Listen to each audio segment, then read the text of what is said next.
Yeah, if I could go back to that day we met, I probably would just stay in bed. You run your... Hey everybody, welcome back my lovelies to another episode of Fabulous Makeup. Today I am demoing the Subculture palette from Anastasia Beverly Hills. I got some things to say about it as I'm doing this tutorial.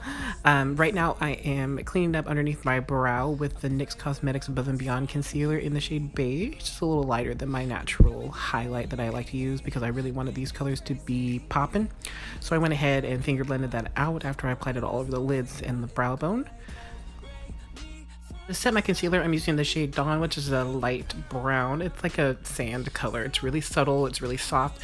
Applied that just to keep everything in place and to help everything blend out, or so I say. The next shade I am using is Roxy, and this one actually is a really beautiful transition shade. It's like a light salmon, toasted salmon. I'm all about the toasted colors, y'all. It's very warm. Put that in the crease just so I could have a color to build up. So I brought that color down just a little bit towards the inner part and the outer part of the eye, and then on top I went with Fudge, which is this dark, rich chocolate brown. This one was really pigmented as well and blended out nicely. I put this on the outer parts of the eye and the inner part because I didn't want to go in with just green. I wanted the green to have a little extra backup plan, which I think worked out for me in the end because I hadn't really ever applied these on my eyes until this moment. And I think this was my second attempt with the look, but as far as like playing with the palette itself, these are the only colors I have tried so far. And as you can see, it's blending out pretty nicely. Now, when we get into the greens, this first shade is called Untamed, and it's got like almost like gray undertone. As you can see, it packs on really well. I was all about packing these colors on to see what they did. And the moment I tried to blend it out, it didn't really move. And if it did move, it became patchy. So then I thought taking a darker green, this is the shade Axis, taking this green on top would keep it really pigmented. And as you can see, it brought out the green. It's a beautiful shade, y'all. It's honestly a gorgeous color. However, it doesn't want to blend. And if you touch it with a blending brush at all, you can see it just knocks the shadow right off. I don't really know what's going on with this palette. I have used this technique of putting a concealer on as an eyeshadow for the longest time, and I've never had a shadow be this patchy before. Aside from maybe the Carly by Bell palette, some of the browns are a little bit like that, but the fallout on this was ridiculous. All of these colors that I was using actually were pretty chalky.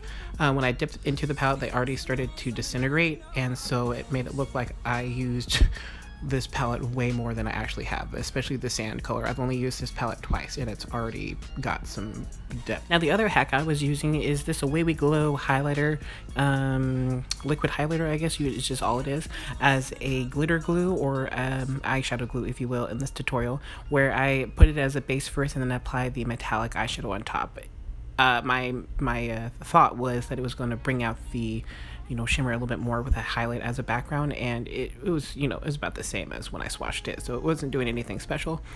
As you can see, I managed to get the patchiness out, but y'all, it took way too long to get it that blended and get it that opaque, and as you can see, it's still extremely, it's just really patchy, and I can't stand that, especially for what you pay for this palette.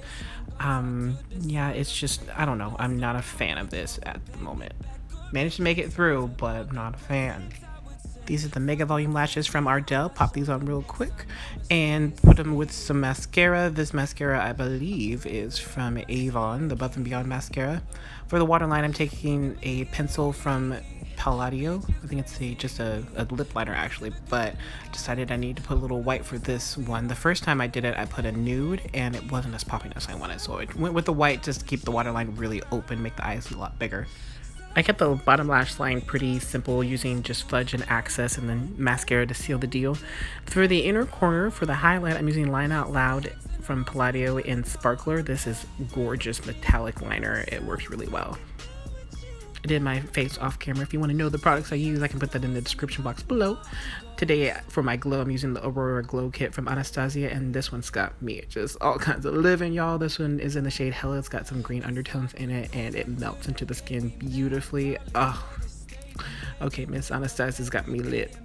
But girl, I don't know what you do with that palette, girl. You done me wrong with that palette, but we made it through, y'all. I hope you enjoyed this tutorial. If you did, don't forget to thumbs up and subscribe. Join the Fab fam. And you know what? Stay beautiful inside and out, and much love.